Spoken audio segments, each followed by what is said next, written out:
Shalom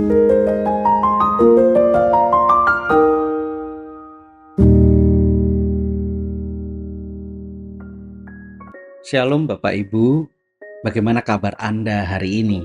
Semoga kita masih menikmati suka dan duka yang kita alami sampai saat ini. Suatu ketika ada seorang Yahudi yang sangat kaya bertanya pada Yesus tentang bagaimana caranya dia memperoleh kehidupan yang kekal. Orang ini berkata bahwa ia sudah mengerjakan semua aturan agama di dalam hukum Taurat dengan sangat baik. Tapi ia kembali menanyakan pada Yesus tentang bagaimana caranya supaya ia memperoleh kehidupan yang kekal di kerajaan Allah bersama dengan Tuhan. Lalu Yesus merespon orang itu dengan mengatakan, lebih mudah seekor unta masuk melalui lubang jarum daripada seorang kaya masuk ke dalam kerajaan Allah. Bapak Ibu, pada zaman itu di kota Yerusalem terdapat sebuah pintu darurat bermodel lorong yang memanjang dan bagian atasnya melengkung seperti bentuk lubang pada jarum. Nah, biasanya jika pintu gerbang utama kota telah ditutup pada sore hari, maka pintu darurat inilah yang bermodel seperti lubang jarum itu yang akan digunakan sebagai pintu keluar dan pintu masuk menuju kota Yerusalem.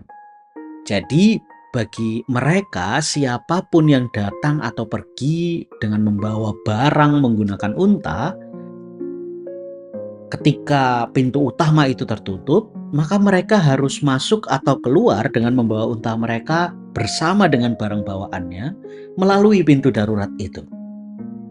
Nah, jangan bayangkan pintu darurat itu dibuat sedemikian rupa supaya unta bisa dengan mudah masuk melaluinya. Tidak, Bapak Ibu. Namanya juga pintu darurat. Jadi pintu ini adalah pintu yang berbeda dari pintu utama. Pintunya sempit, pintunya kecil. Sehingga jika setiap orang yang ingin membawa unta bersama dengan barang-barang bawaannya melalui pintu darurat itu, maka mereka harus menurunkan seluruh barang bawaan yang ada di badan unta mereka. Kemudian mereka harus menuntun unta mereka dengan cara menarik tali yang terikat pada unta mereka. Sehingga pemilik unta dan untanya dengan cara itu bisa menyusuri melalui lorong pintu darurat yang seperti lubang jarum itu. Nah, melalui hal itu Ibu Bapak, Yesus mau mengatakan sebetulnya kepada seorang Yahudi yang kaya bahwa orang percaya itu hanya dapat menikmati kerajaan Allah jika mereka mau menjadi seperti unta yang rela melepas lekatan mereka dari segala barang yang dipikul dan kemudian mengikut tuntunan Tuhan. Orang percaya hanya dapat menikmati kerajaan Allah jika mereka mau menjadi seperti unta yang tidak terikat oleh apapun yang ada di dunia ini dan kemudian menyerahkan diri sepenuhnya pada kehendak dan rahmat Tuhan.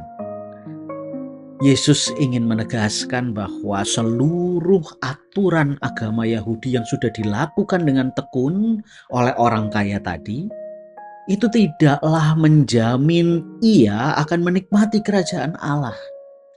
Karena kerajaan Allah bagi Yesus bukanlah tentang seberapa rajinnya kita menekuni berbagai ajaran dan aturan keagamaan, tapi tentang seberapa melekatnya kita pada Allah yang diimani itu. Tentu Yesus tidak bermaksud untuk mengatakan bahwa disiplin-disiplin dan hukum keagamaan itu tidak penting. Tidak, Yesus tidak bermaksud demikian. Tapi ada hal yang jauh lebih penting bagi Yesus. Lebih penting dari semua itu, yakni kemelekatan diri umat percaya pada Allah yang diimani. Itu harus melampaui berbagai praktek keagamaan yang kita lakukan. Lantas pertanyaannya bagi kita, mana yang lebih kita utamakan selama ini sebagai umat beriman? Selamat merenungkannya.